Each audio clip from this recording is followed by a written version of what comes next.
श्री गोपाळ कृष्ण भगवान की जय। लीळा नंबर 523। वाडीला अवधूताच्या भिक्षा अन्नाचे जेवण। तेथून सर्वज्ञ वाडी गावाला गेले। गावाच्या अलीकडील आंब्याजवळ सर्वज्ञ उभे राहिले आणि सर्वज्ञ इंद्रभटाला म्हणाले, इंद्रिया, अवधूत भिक्षा करून येईल, ते तुम्ही जेवाल ना? ते म्हणाले, आपण जेवाल जी। सर्वज्ञ म्हणाले, आम्ही जेवू। त्यांनीही म्हटले, जी। सर्वज्ञांकडून प्रसाद घेऊन आम्हीही जेवू। मग सर्वज्ञ अवधूताला म्हणाले, अवधूता, तुम्ही कुंभाराच्या घरी जा, मातीचे पात्र घ्या, नगरामध्ये भिक्षा करा। म्हणून श्रीकराच्या खुणेने दाखविले। तेथे ब्राह्मण लोक पुष्कळ आहेत। अवधूताने म्हटले, जी, ते मला माहीत आहे। मग तसेच ते गेले, आपले उपरणे घेतले, मातीचे पात्र घेतले, नगरामध्ये भिक्षा करायला गेले। तेव्हा सर्वज्ञ गंगे काठी गेले, ओढ्याच्या अलीकडे देऊळ। तेथे सर्वज्ञ इंद्रभटाला म्हणाले, इंद्रिया, तुम्ही आपला विधी करायला जा। इंद्रभट जी म्हणून गेले। सर्वज्ञांना मड्यात आसन घातले। मग सर्वज्ञांना तेथे पूजावसर केला।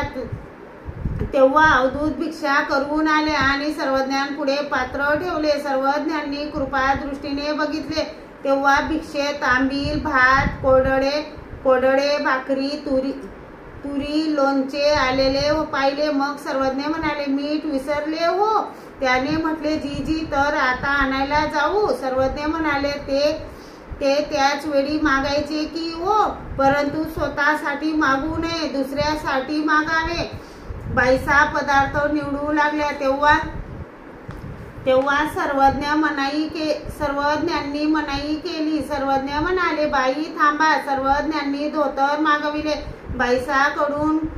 बाईसाकडून काला करवला। मग बाईसाने मीठ घातले, काला केला, सर्वांचे वाटे केले। मग सर्वज्ञांना ताटात वाढले, सर्व भक्तजनांना वाटे दिले। सर्वज्ञांनी जेवण करून प्रसाद केला, सर्वांना प्रसाद दिला। मग भक्तजन जेवू लागले। इंद्रभट आणि देवांनी दिलेल्या प्रसादात आपल्या जेवणाचा घास कुस्करीत मग जेवत असे। जेवताना प्रसाद संपला, मग शांत बसले। सर्वज्ञ म्हणाले, इंद्रिया, जेवत का नाही? ते म्हणाले, जी, प्रसाद संपला।